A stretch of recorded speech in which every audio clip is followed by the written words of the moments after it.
किसी भी दिशा में, किसी भी समय पर, किसी भी मोड़ पर, कितना ही परेशानी वाला समय क्यों ना आ जाए ज़िंदगी में, उस समय हमेशा नकारात्मक नहीं सोचना चाहिए।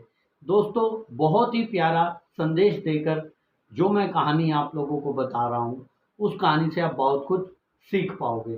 तो दोस्तों, ये कहानी है एक बहुत ही मज़दूर गरीब किसान की, जो अपना बीवी बच्चों का पालन पोषण बहुत मेहनत से, बड़ी मुश्किल से करता था। परंतु जब से वो बड़ा हुआ तब से उसका एक ही सपना था कि इस गांव में, एक शहर में उसका एक छोटा सा मकान हो। वो दिन रात उसके लिए बहुत प्रयत्न करता था। वो दिन की बजाय 2 शिफ्ट में भी काम करता था, ताकि उसके बच्चे किराए के मकान की बजाय अपने मकान में रहने लग जाएं। तो दोस्तों, बड़ी मेहनत करता था, और मेहनत करने के बावजूद जैसे मेहनत रंग लाती भी है, तो उसने एक थोड़ी ज़मीन किसी गांव में, किसी कोने में ले भी ली। तो दोस्तों, बड़ी मेहनत, बहुत खुश हुआ, बड़ी मेहनत से उस पर कुछ 2 कमरों की बिल्डिंग छोटी सी बना भी ली, ताकि अपने परिवार को उसके बीच में रख सके। परंतु विधि को कुछ और ही मंजूर था। उस परमात्मा ने, जिस दिन वो बिल्डिंग पूरी होने को थी, लगभग वो 2 या 3 दिन बाद उसमें शिफ्ट होने ही वाला था, विधि ने प्रकृति का एक ऐसी करवट ली कि एक बहुत बड़ा तूफान आया, बहुत तेज बरसात हुई, आंधी के साथ। वो जो उसकी छत थी, वो नीचे गिर गई।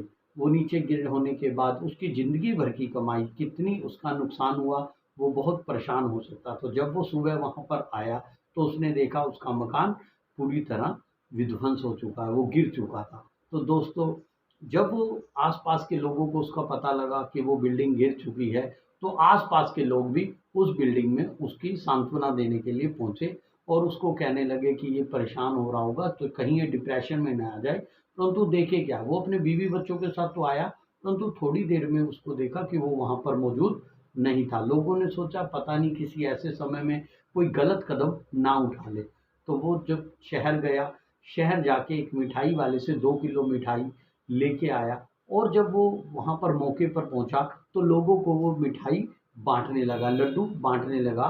तो लोगों ने कहा कि आप पागल हो गए हो, ये तो बड़ी दुःख की घड़ी है, इस दुःख की घड़ी में आप लड्डू बाँट रहे हो, आप खुशी ज़ाहिर कर रहे हो, इस खुशी का तो समय ही नहीं है।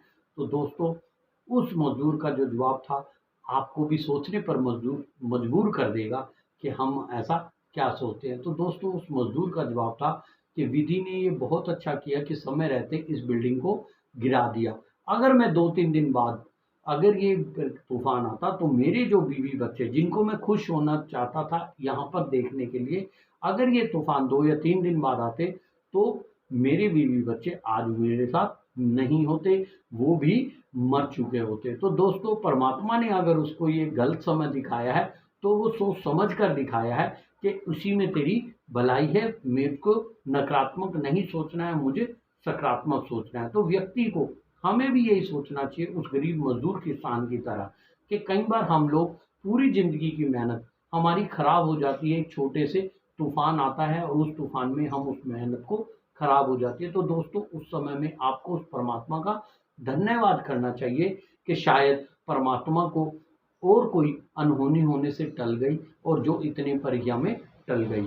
तो दोस्तों, ध्यान रखना है, कभी भी ऐसे मौके पर नकारात्मक नहीं सोचना है, परमात्मा के सकारात्मक आशावादी सिद्धांत को अपने शरीर पर लागू करना है।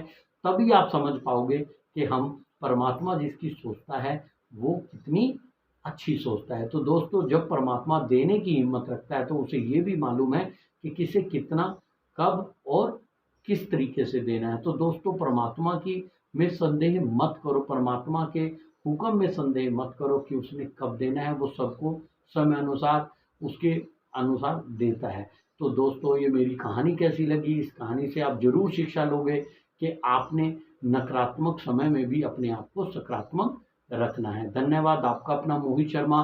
उम्मीद है नई वीडियो के साथ आप लोगों को आता रहूँगा। जिन्होंने मेरे फेसबुक पेज और यूट्यूब चैनल को सब्सक्राइब नहीं किया है, तो दोस्तों कृपा करके आप उनको कर दीजिए। धन्यवाद।